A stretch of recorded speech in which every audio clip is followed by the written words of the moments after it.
Good morning, Little Masters, and welcome to today's Tolkien Times. I'm Alan, the man of the West, also from the Prancing Pony podcast, and today's Tolkien Times is my way of bringing you a little Middle-earth every single day. Now, of course, if the few minutes you get here with me isn't enough on weekdays, you'll want to listen to the Prancing Pony podcast on Sundays. 7 years worth of long episodes, sometimes more than 2 hours, as we walk our way through Tolkien's Legendarium, with another 4 or 5 years to go. But here on today's Tolkien Times, let's get started with our very first Silmarillion Saturday. Now, Saturdays will be our chance to revisit the mythical and heroic moments of the Elder Days, mostly as we read from the Silmarillion. Of course, I'll also pull from unfinished tales and maybe the occasional volume of the History of Middle-earth. I'll read a short passage and then discuss it a little, and I hope that maybe I'll interest some of you who've never tackled the Silmarillion to give it a go with my help. And today, we'll read from a passage early in the Silmarillion. In fact, it's in the first chapter proper, as both Ainulindale and Valaquenta stand as independent works. In chapter 1 of the Beginning of Days, we read about the creation and destruction of the lamps and the devastation wrought by Melkor. Then we read this, and I'll be reading from this edition of the Silmarillion. And when Valinor was full wrought, and the mansions of the Valar were established in the midst of the plain beyond the mountains, they built their city, Valmar of many bells. Before its western gate there was a green mound, Ezelohar, that is named also Corolaire, and Yavanna hallowed it, and she sat there long upon the green grass, and sang a song of power, in which was set all her thought of things that grow in the earth. But Nienna thought in silence, and watered the mold with tears. In that time the Valar were gathered together to hear the song of Yavanna, and they sat silent upon their thrones of council in the Mahanaxar, the Ring of Doom, near to the golden gates of Valmar, and Yavanna Kementari sang before them, and they watched. And as they watched, upon the mound there came forth 2 slender shoots, and silence was over all the world in that hour, nor was there any other sound save the chanting of Yavanna. Under her song the saplings grew and became fair and tall and came to flower, and thus there awoke in the world the 2 trees of Valinor. Of all the things which Yavanna made, they have most renown, and about their fate all the tales of the elder days are woven. The one had leaves of dark green that beneath were as shining silver, and from each of his countless flowers a dew of silver light was ever falling, and the earth beneath was dappled with the shadows of his fluttering leaves. The other bore leaves of a young green, like the new-opened beech. Their edges were of glittering gold.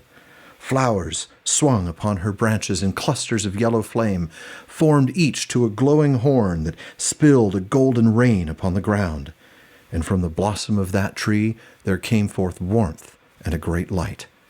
Telperion, the one was called in Valinor, and Silpion and Ninquelote and many other names, but Laurelin the other was, and Malinalda and Colurian, and many names in song beside.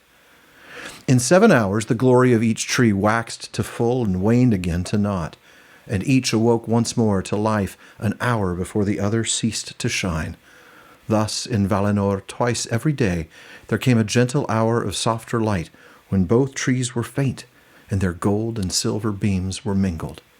Telperion was the elder of the trees, and came first to full stature and to bloom, and that first hour in which he shone, the white glimmer of a silver dawn, the Valar reckoned not into the tale of hours, but named it the opening hour, and counted from it the ages of their reign in Valinor.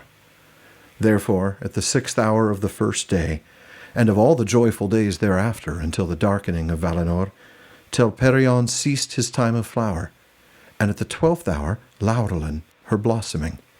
And each day of the Valar in Aman contained 12 hours, and ended with the second mingling of their lights, in which Laurelin was waning, but Telperion was waxing. But the light that was spilled from the trees endured long, ere it was taken up into the airs, or sank down into the earth, and the dews of Telperion, and the rain that fell from Laurelin, Varda hoarded in great vats like shining lakes, that were to all the land of the Valar as wells of water and of light. Thus began the days of the bliss of Valinor, and thus began also the count of time. Now, I almost started with the opening words of the Ainulindale, but I suspect there are a few of you out there who've never gotten past those first few paragraphs, and I want to wait before trying to help you read more. The creation of the trees then became the natural thing to read, and I'm glad I did. It's a powerful reminder of the beauty of the trees and the subcreative powers of Yavanna, who was also responsible for all the flora and fauna of Middle-earth. Not to mention the blink-and-you-miss-it moment when you discover that sorrow has shaped the beauty of these trees from their very beginning. Now that's it for today's Silmarillion Saturday, but come back for more of the Elder Days every Saturday as we bring the pages of history alive. And if there's a First Age or Second Age story that you want to hear me read and discuss, please let me know by emailing barlaman@theprancingponypodcast.com. Now, tomorrow, be sure to listen to the new episode from the Prancing Pony Podcast. I'm joined by Nubeta Dubeta from TikTok as we continue our read-through and discussion about the Pyre of Denethor. And plan on joining me again next Monday as we start our full second week here on Today's Tolkien Times with another Mailbag Monday. Please like and subscribe on YouTube, and if you're listening on a podcast app, be sure to subscribe to make sure every episode gets downloaded to your device. Follow @Tolkien Times on Instagram, Twitter, and TikTok, and in the words of Faramir, go with the goodwill of all good men.